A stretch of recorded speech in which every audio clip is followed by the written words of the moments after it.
Hi, what's up, AGreyPlays? This is John81. I'm just going to make a quick video showing you a couple games for PS1 that you should check out. Now, most of these are RPGs because that's my personal taste, and I think that PS1 is some of the best RPGs alongside Super Nintendo and the PS2. Now, first one I got for you is Omega Boost. It's a pretty fun, 3D shoot 'em up. Like if you take Star Fox 64, like the all-range mode, it's basically like that. And this game is very cheap. I got this brand new sealed, like last month for $5, and then plus shipping, so it was like basically $9 for a sealed PS1 game. Really can't beat it. The next one I got for you is Tekken 3.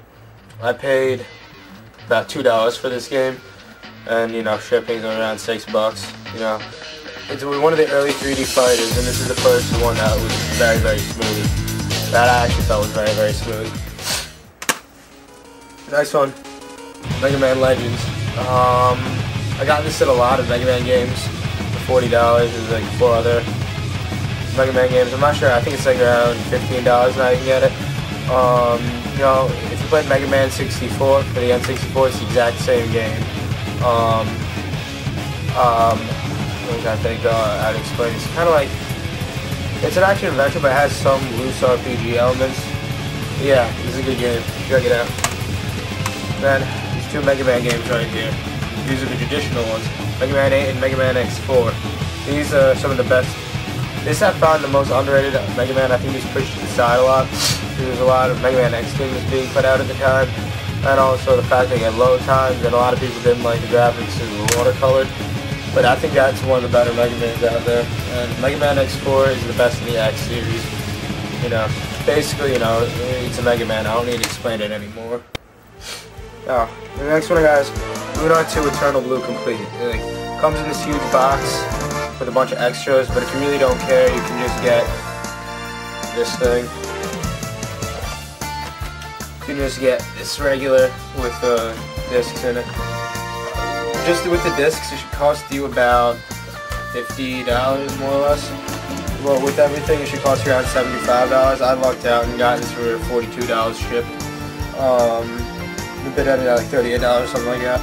Now, this game is an RPG made by Working Designs. Now, Working Designs made quite a few games for the PS1, and Sega Saturn and Sega CD they also did. But if you ever see a game with a Working Design seal, you should get that, because these games, they had very low print runs. You're not going to find many of them. And this is a very solid RPG. It's a remake of the Sega CD game, Lunar Eternal Blue. It's got very nice 2D graphics, awesome music, and very good characters. The story isn't the best, but the characters really make you make a connection with them. And then we got there's any of the Final Fantasy compilations right here. I got Chronicles and Origins. This is 1 and 2. This is Final Fantasy 4 and Chrono Trigger. These are my two favorite RPGs on Super Nintendo, Final Fantasy 4 and Chrono Trigger. These are my favorite on the Super Nintendo. This is what started the whole series, and this is the first time we ever saw the original Final Fantasy 2. Final Fantasy 2 on the Super Nintendo is Final Fantasy 4 on here. It was called in Japan. It's confusing.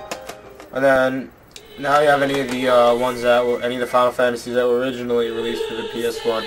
I unfortunately don't have Final Fantasy 7 anymore, but that if you get that, that's the best. Unfortunately, it's running for about $60 now. These two, it should cost you around $15 brand new. You can get them even. Not many people like it. It's actually like what got me into RPGs, and just because of that, it's probably my favorite RPG of all time. And a lot of people say this Final Fantasy 9 is the favorite RPG of all time, but they're both very solid.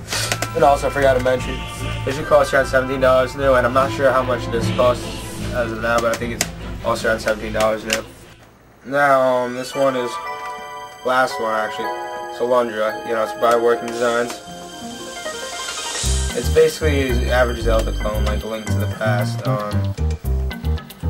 But not really average Zelda clone. It's a very good Zelda clone. It's actually the best Zelda clone that I've played. But again, it's Working Designs again. This is probably the cheapest game. I got this for around $17 of shipping. It costs around $25 maybe if you get it complete.